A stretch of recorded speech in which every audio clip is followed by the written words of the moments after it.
You are now watching the True Mets Talk podcast live stream. We will be going live shortly. Make sure you like, comment, and subscribe to the channel.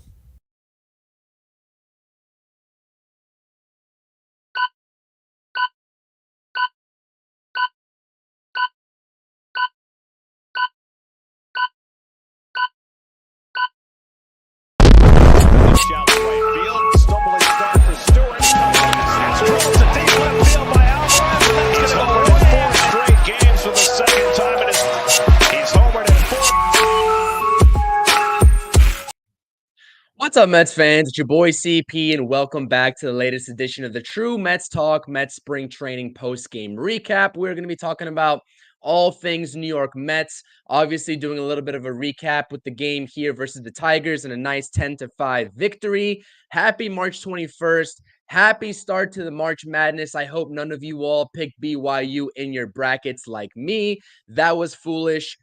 And we got basketball going on all day, but I just want to make sure that you all are hitting that thumbs up button, commenting your thoughts and opinions down below in the live chat, wherever you all want to comment, whether you're watching the replay. I do know it's 4:15 p.m. A lot of people still at work here on this fine Thursday, but nonetheless, if you watch the replay, let me know your thoughts and opinions on about anything that we talk about. And make sure, as always, if you're new here, subscribe to the channel and check out all your channel membership options today. Just want to shout out Darren. CP didn't get a chance to watch the game. I think Darren didn't get a chance to watch. Short hitting the grand slam. Don't know what happened. We're going to be talking about all of this game. I did get a chance to watch from the first inning all the way through. It was a little bit of a longer game than I had anticipated. It was kind of rolling through. The later innings were definitely a little bit more of a drag, but we will talk about all the performances here today and a little bit of a shorter post-game recap. Got a little bit of a guest appearance on the Believe in Mets podcast here going up at 5 p.m. So make sure you subscribe to their channel as well. And we got my man Dan Bartels here, Brett Beatty equals Spring Training Merchant. We'll talk about Brett Beatty as well because he did have an absolutely solid game. But like I said, I definitely appreciate you all being here before 5 p.m. on a weekday. I know it's tough with scheduling, and we'll have a lot of people watching on the replay. I appreciate it. So let's talk about it. The New York Mets are victorious over the Detroit Tigers in spring training here on March 21st by a score of 10-5. Obviously, you have your Mets notable pitching and your starters on the offensive side of the ball.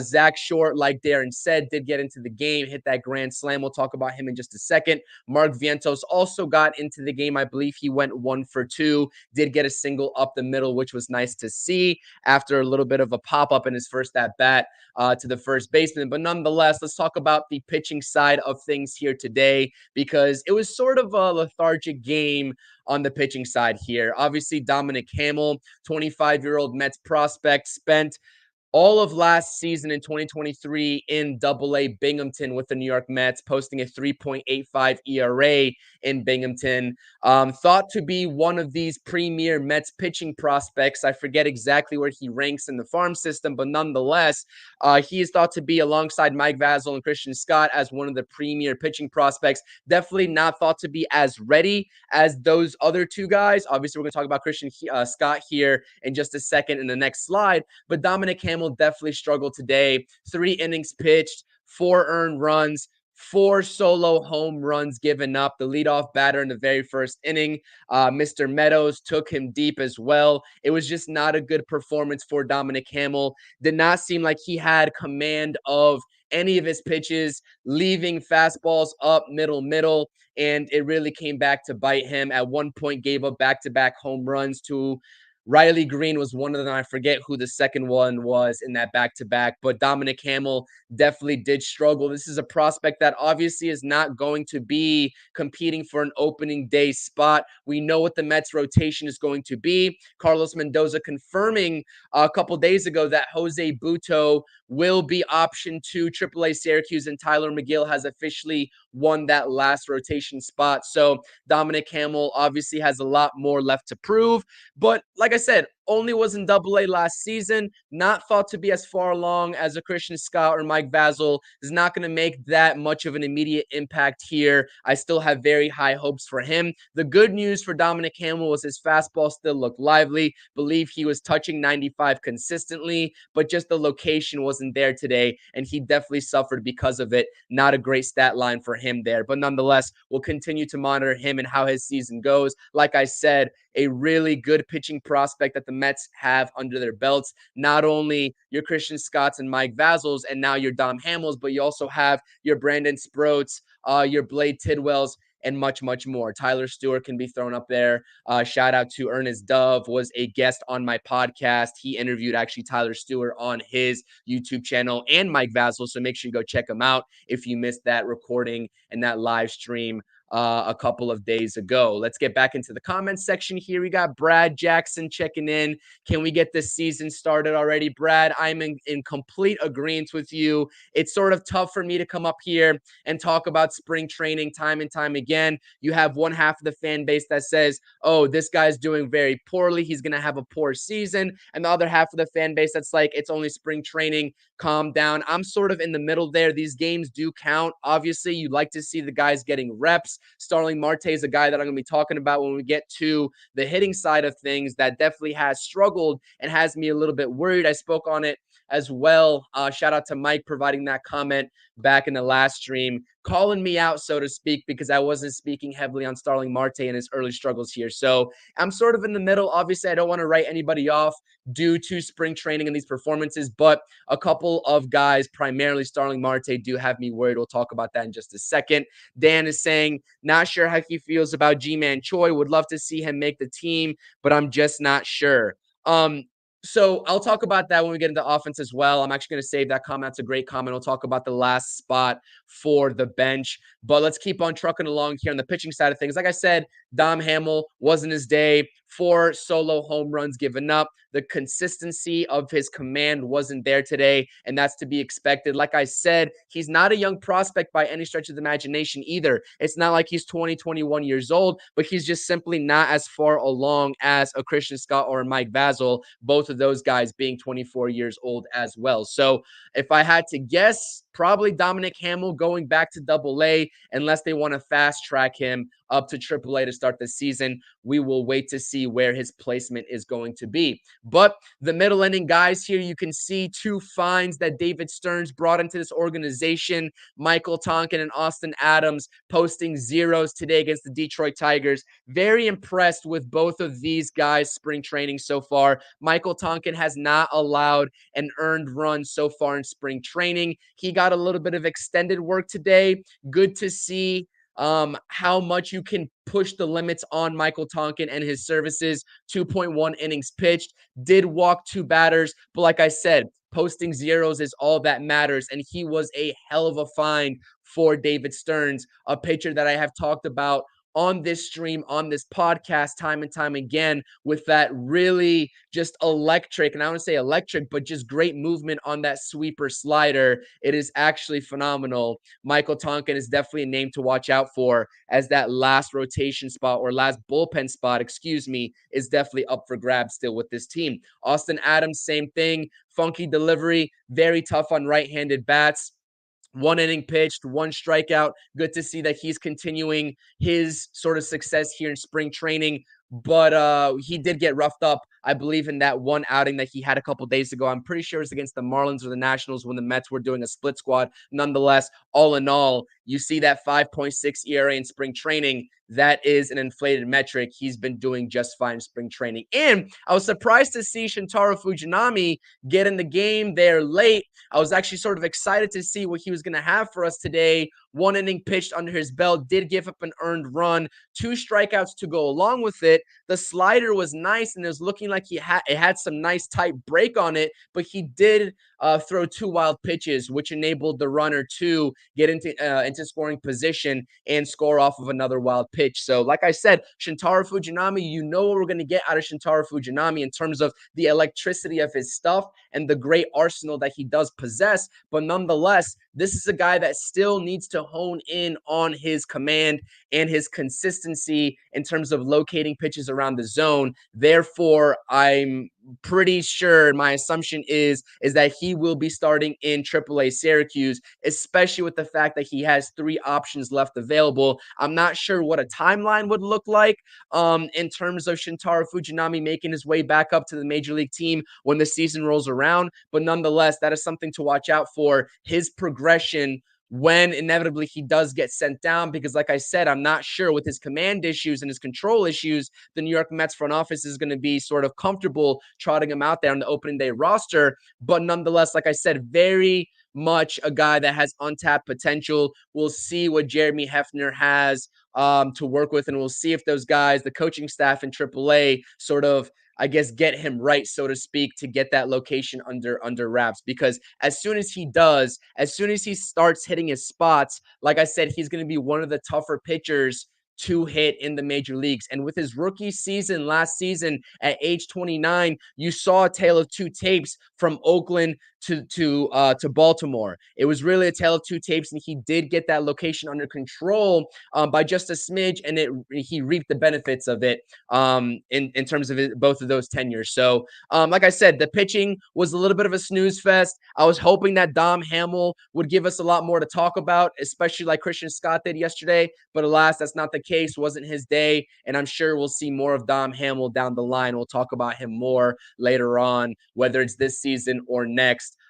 Because like I said, he's 25 years old, probably going to be making a major league appearance here soon after he figures it out in AA and AAA. But let's talk about the offense. You got Jeff McNeil getting into the game again. We talked about Jeff McNeil making his spring training debut at the major league level a couple days ago, hitting cleanup behind Pete Alonso. Everyone was sort of talking about Anthony DeComo's report about him potentially being that cleanup hitter. He didn't say that word for word, but he said that lineup that the Mets trotted out there against the Cardinals might be the very same lineup or very close to it for what we're going to see in opening day, which would mean Jeff McNeil would be a cleanup hitter. Obviously, we all know Jeff McNeil is not in any position to be a cleanup hitter, but he gets the nod here as the leadoff guy. 0 for 2, 2 walks and 2 strikeouts. Still probably trying to get acclimated, obviously getting a very late start to his spring training, but I do want to see how the arm holds up.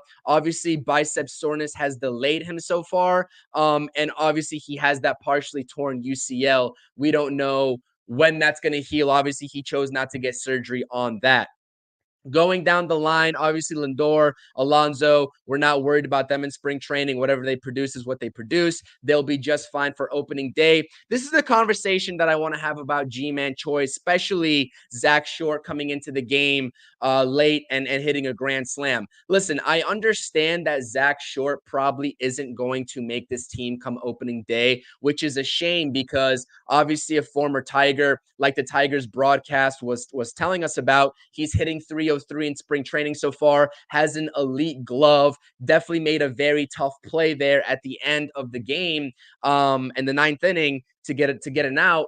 But I don't think this team is in any position to bring on another infielder not named Joey Wendell. I simply think that is going to hinder Zach Short's ability to make a bid at a roster spot.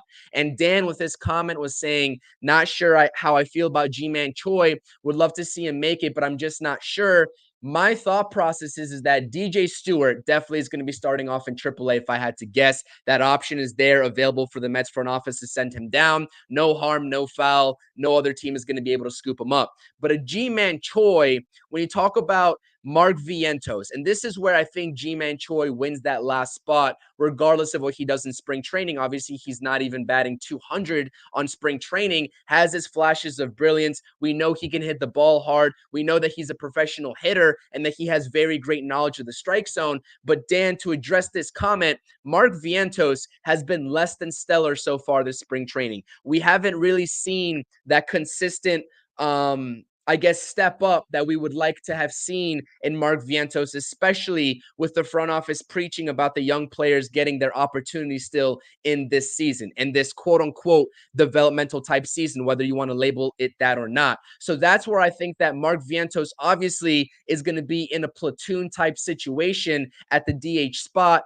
And by virtue of the trade, you need another lefty to be that platoon type bat. Well, with DJ Stewart having the option and Ji-Man Choi will be hitting waivers if he essentially doesn't make the team, some team is going to pick up that veteran bat. The Mets are probably going to try to mitigate that and bring Ji-Man Choi on to start the year off. Now, I'm not saying that Ji-Man Choi is going to play all 162 or be a part of this roster for all 162 at the end. Obviously, like we said time and time again, it's a wait and see scenario for the first half.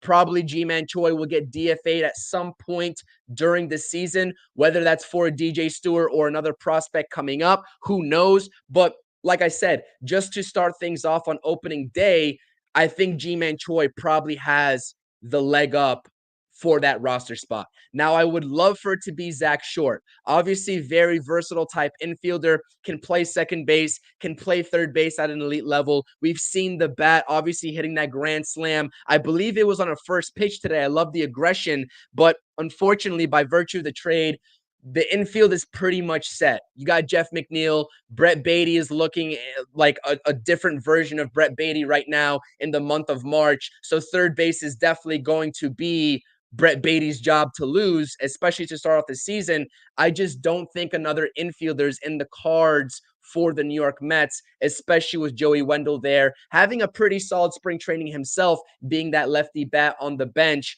I think Zach Short has to be the odd man out. Now, I don't think, according to Fangraphs, Zach Short has an option available either. So he's probably going to have to go back on waivers. I hope I'm not speaking out of turn there, and I hope I'm being accurate in that, which would suck to see him sort of leave this organization and somebody else picks him up. Maybe some team looks at what he's doing for the Mets in spring training and decides to bring him on after he hits the waivers. But nonetheless, a 27-year-old utility infielder that possesses a strong bat, there's a strong case to make that this last bench spot could be between Zach Short and Ji-Man Choi. And like I said, with the uncertainty surrounding Mark Vientos, I really do think by just simple nature and roster construction, lefty and righties on the team in that platoon role, Ji-Man Choi is that guy. Want to shout out Ricardo, member of the channel. Like I said, if you haven't signed up for a channel membership, if you are a member, make sure to hit those special emojis. Want to see those special emojis in the chat.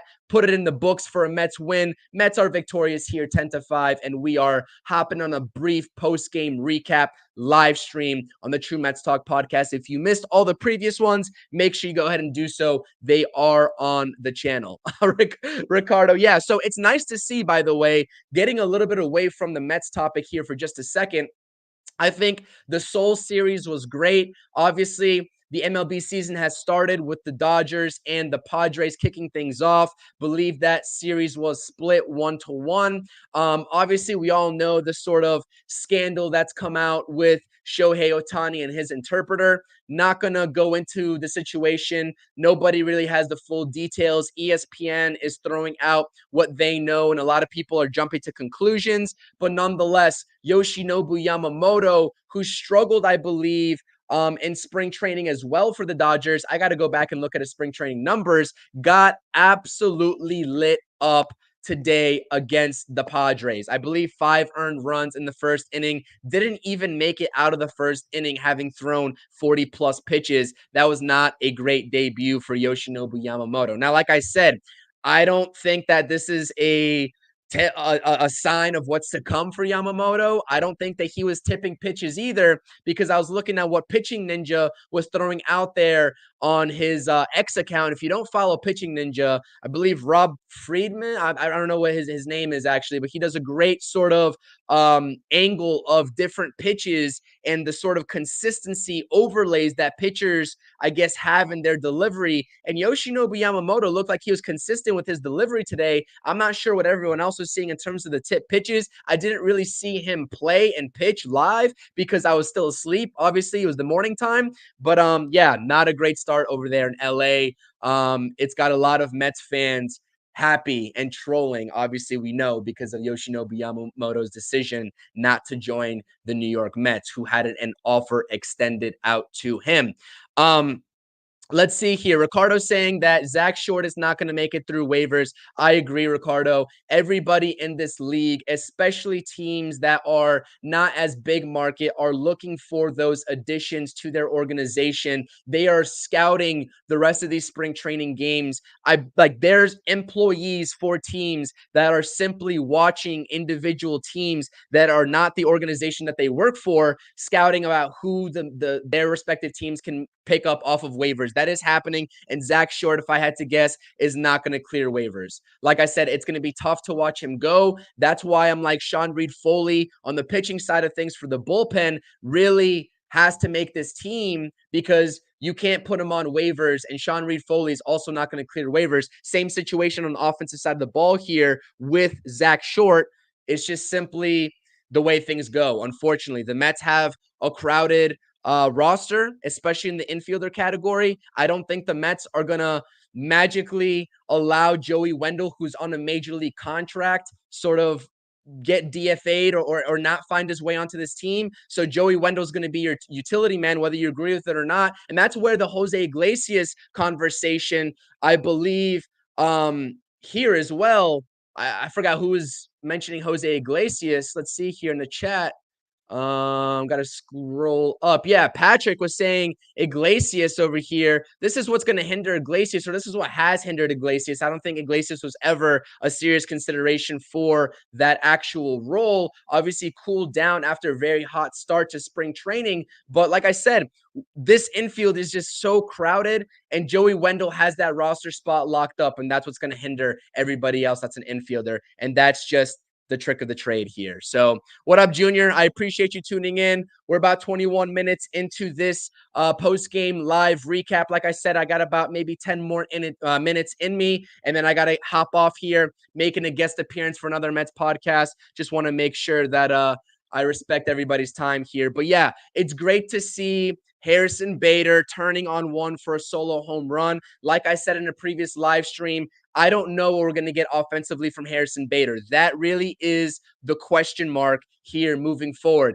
He got $10 million for 1 year from the New York Mets. A little bit of an overpay in my estimation, but I guess that's what being the best center fielder in baseball defensively gets you when you have a president of baseball operations that loves himself some defense. So Harrison Bader, we all know he's probably the best center fielder in the major leagues in terms of the defensive category. What are we going to get from his bat? And he's been heating up here as of recent. I liked what I've been seeing out of Harrison Bader. He turned one on one today, inside pitch, lasered that out to left field over the fence. And that's what really got the Mets started today in terms of the scoring category. And then shortly thereafter, Brett Baty also turns on one himself for a solo home run. Listen, I've been on Brett Baty's case. I didn't speak about that, Junior. I'm going to speak about that shortly because I have a lot of gripes with that.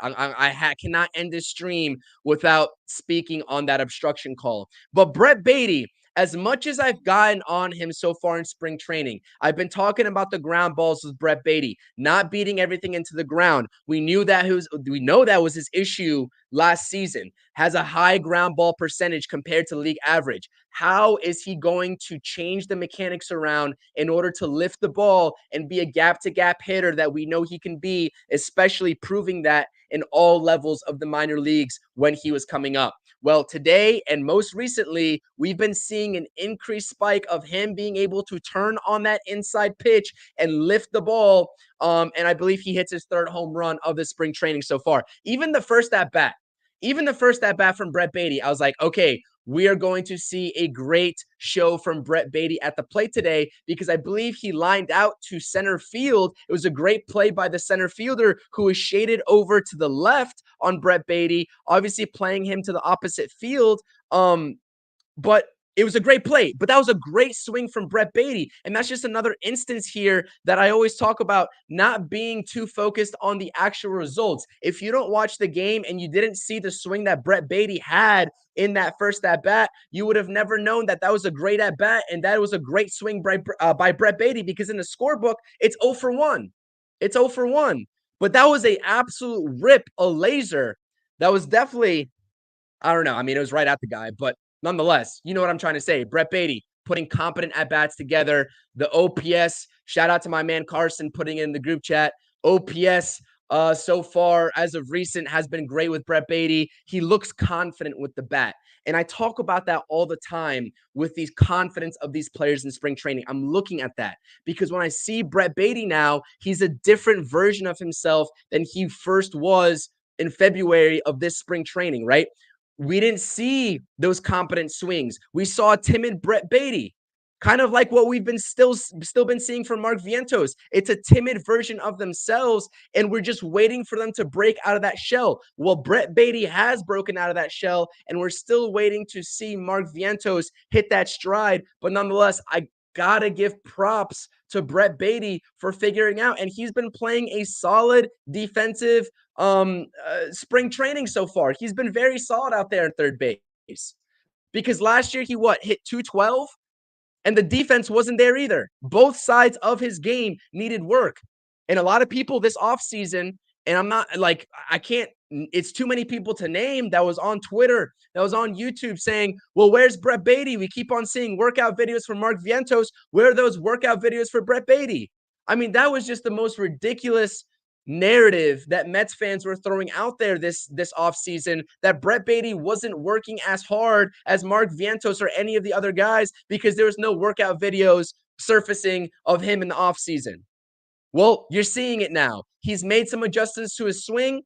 Whether I agree with those adjustments is one thing. I guess, he brought a video saying he's swinging down on the ball now, whatever. That is what it is. But nonetheless, the results are starting to show. The process is starting to show with Brett Baty, and that's what we've been waiting for. So, I don't know if I'd go this far, Carl. I don't know if I'd go this far. Brett Baty's looked good as of recent. Obviously, the numbers are going up in spring training. He's batting about 250. OPS is very healthy for Brett Baty. I don't know if he's a 5-hitter. I'm sorry. I still think he's probably like a 7-hitter.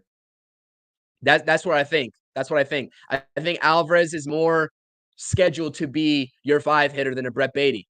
But maybe, depending on what happens with Starling Marte, if he keeps this up, maybe Brett Baty does slot into that 6 spot. But I think 5 is a little bit ambitious, especially if you're talking about Pete Alonso still being your cleanup hitter. We'll see what happens. But Starling Marte, let's talk about Starling Marte for just a brief second. Starling Marte needs to figure it out because I'm starting to see a very big trend of Starling Marte, and that is what his downfall has been in seasons prior when he hasn't looked right is beating the ball into the ground on the pull side, whether it's to the third baseman, the shortstop, or even back to the pitcher on the left side, the pull side. He needs to get that timing right. I'm not sure what's going on. I'm not sure if he's not seeing the pitches well, but this is something that has to correct itself because he's not putting good swings on the baseball, and it looks to be a timing issue for Starling Marte. Now, of all the starters that are scheduled to be starters for the New York Mets come opening day, I truly think that Starling Marte might have the shortest leash of them all. I truly do think so. And I think Mark Vientos, obviously, I think we already know that he's going to be platooning, or else my answer would be Mark Vientos. But Starling Marte definitely falls into that category because you have Tyrone Taylor there waiting in the wings on the bench. We know that he can play all 3 outfield positions. And you also have a couple of prospects waiting in the wings ready to be called up from AAA, and Jet Williams and Drew Gilbert. So what does Starling Marte do? Is he going back to 2022 Starling Marte, or are we seeing 2023 Starling Marte? I understand last season he was dealing with groin issues galore, had double groin surgery, and now he's back. I need to see a different version of Starling Marte. I simply do. Because this is a guy at the beginning of spring training, I was like, listen, if we see a resurgence in him, he can be the 2-hole batter. I'm comfortable with him being up there in the lineup, maybe even your leadoff guy, depending on what happens with Brandon Nimmo if they want to slot him down. But right now, that's just another glaring hole in the Mets lineup that's already top-heavy, that we've talked about being top-heavy after that 5th batter. What are we going to get out of Brett Baty, Mark Vientos? And you can even start to put Starling Marte in that category. So, listen, like I said, I'm sort of on this straight path of not looking one direction, not looking the other in terms of taking spring training too seriously, but also taking it seriously enough. Starling Marte absolutely needs to be better. That's all I'll say. Let's see here. Patrick saying, do you think Quintana or Sevy gets dealt at the deadline? Patrick, this is why I'm saying it's a wait and see from opening day until the All-Star break / trade deadline sort of time period. The Mets can very well, if they're not in contention for that wild card spot and the Mets front office doesn't feel like any pieces that they go out there and get at the trade deadline will help them move that and thread that needle into a wild card contender, they're definitely going to get dealt. I'm sorry, Luis Severino is a guy that is a re-sign candidate if he turns it around, but you have to sit there and look at what teams are offering what in terms of a prospect haul for these MLB ready guys. And if the Mets are sitting there however many games back of the wild card that the Mets front office designates as too much in terms of being out of it, whether it's 5 games, 6 games, 7 games, 8 games, so be it, whatever. We will see a 2.0 situation of what happened last season. Now, I hope that's not the case. I hope they're in contention because the reports, even before spring training began, were that the Mets are going to be willing to spend at the trade deadline if they feel like the Mets are in contention. We'll see if that holds true. Great question there. I like that question a lot because, like I said, this is what I was sort of pointing out with the fact that Ji-Man Choi might make this opening day roster, but we probably won't see him over the course of the season. The opening day roster, whatever it may be, is going to be drastically different than the roster you see at the end of the season. There's going to be so many in-season shakeups, which is what makes this season very interesting.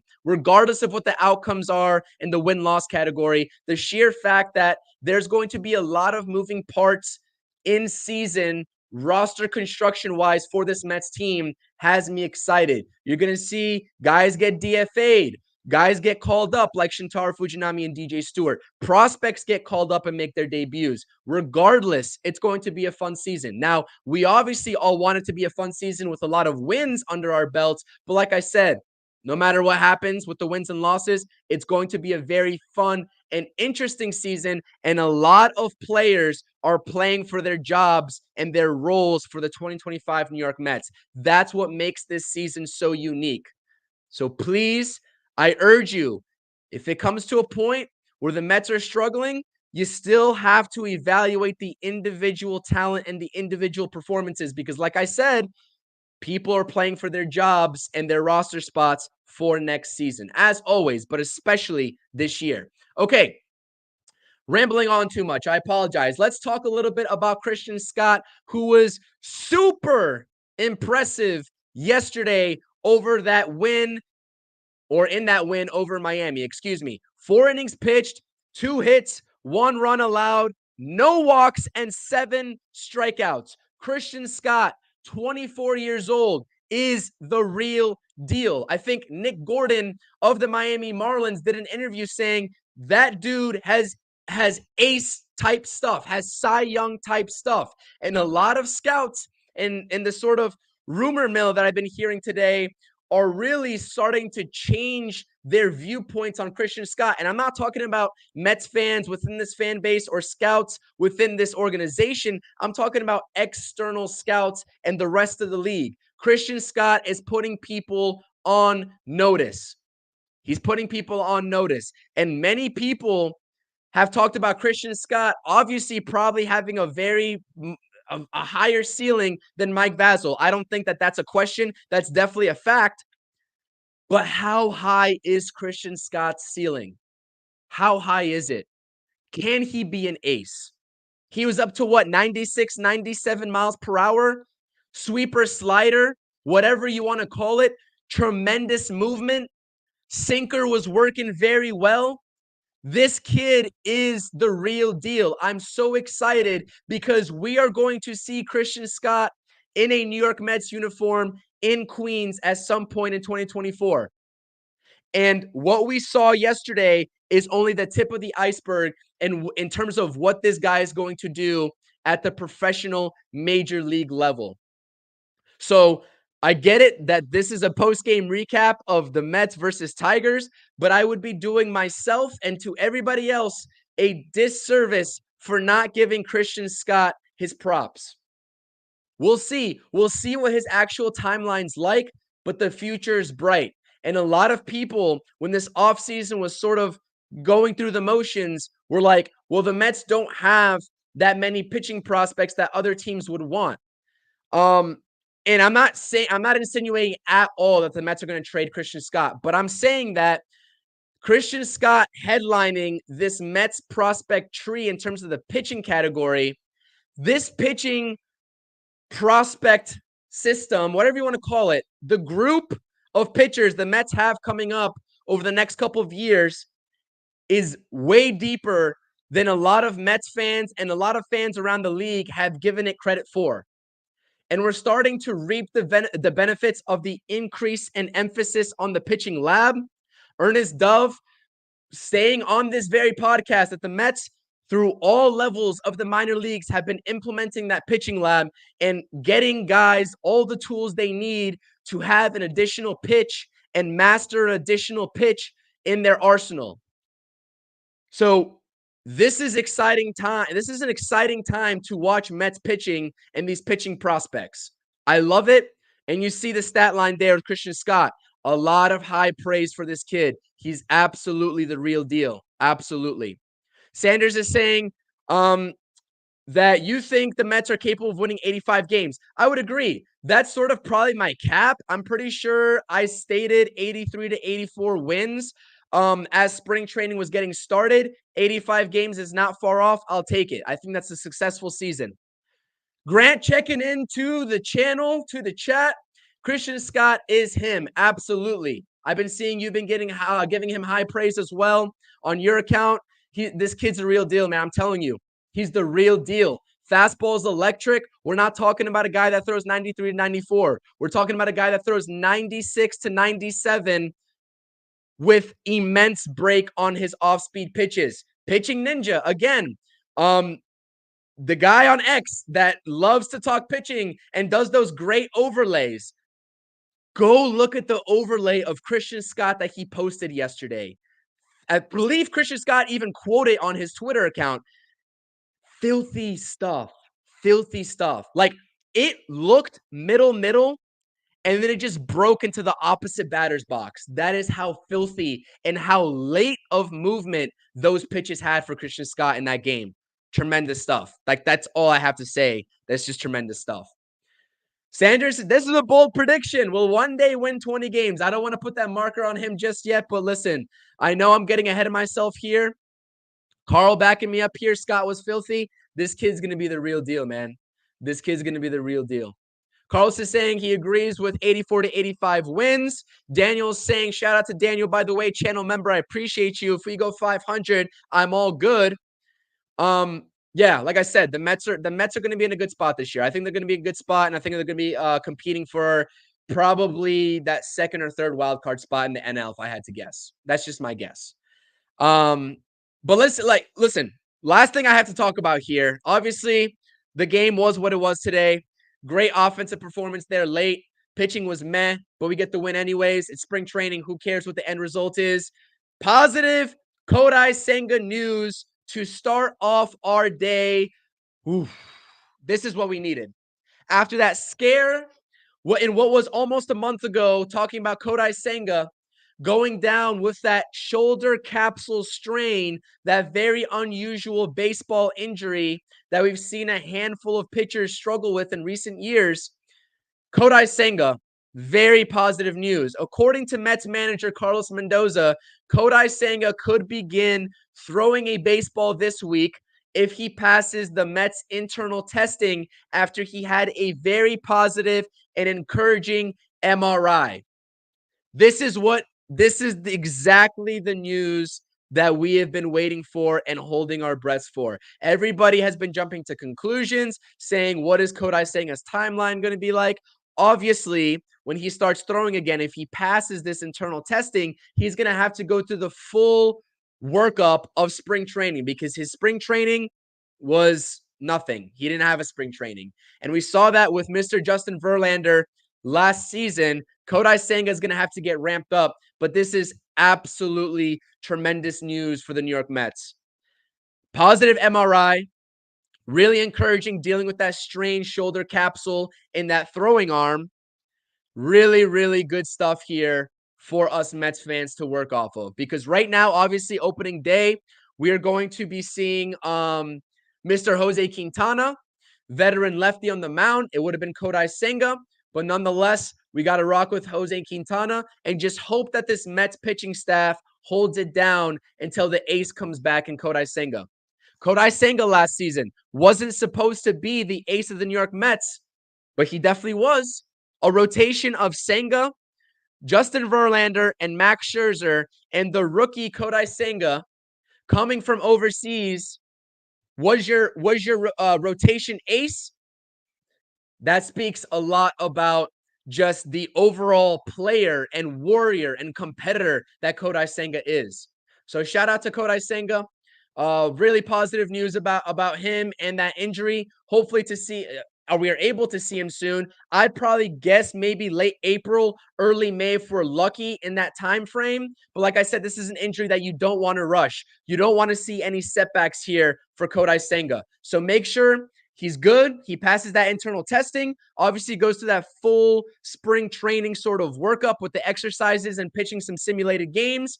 And then we're going to be set to go. We're going to have really good news, and I'm expecting a lot of good to come out of Kodai Senga, especially with David Stern saying that he still expects Kodai Senga to throw a lot of innings this season, and this injury this little setback of an injury won't hinder that. So really good stuff. Carlos is saying about mid-May. That's kind of where I'm at. I'm hoping to be a little optimistic in terms of saying early May, but mid-May is where I'm at with this injury. Don't rush him back. There's no use, especially with such a unique injury.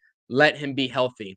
But I appreciate you all. We got Aaron in the chat here very late into the stream. Catch the replay if you missed it. 41 minutes into the stream. Mets are victorious on today, March 21st. Like I said, hopefully none of you all had BYU going far in your brackets. They did get upset. We have March Madness kicking off and then a little bit of day Mets baseball. If any of you all in the chat are New York Rangers fans or New York Knicks fans, doing post games on my channel for both of those teams tonight as well. Make sure you check those out. And like I said, I appreciate you all being here. Thank you all for tuning in on this very early afternoon, heading into the evening time. A lot of people getting off of work. Hopefully everyone catches the replay. Hit that thumbs up if you are here, though. Subscribe if you're new, whether you're watching on X, on YouTube. If you're on X, navigate over to the YouTube page. Very close to 600 subscribers. I thoroughly appreciate the support in terms of getting to that milestone. It's been a very nice journey on this YouTube sort of journey. It's a grind, and I'm very happy to do this, talking Mets baseball with you all. I appreciate it. And find me on all my social media handles at CPNYSports. As always, let's go Mets. Very encouraging stuff coming out of this Mets organization. Christian Scott looks good. Brett Beatty's heating up, and Kodai Senga is well on his way to making that workup to being back. Let's go Mets. We'll see you all on the next podcast episode. Peace. Thank you for watching the True Mets Talk podcast. Make sure you're tapping on that notifications button and checking out all the latest content on the channel. Thank you.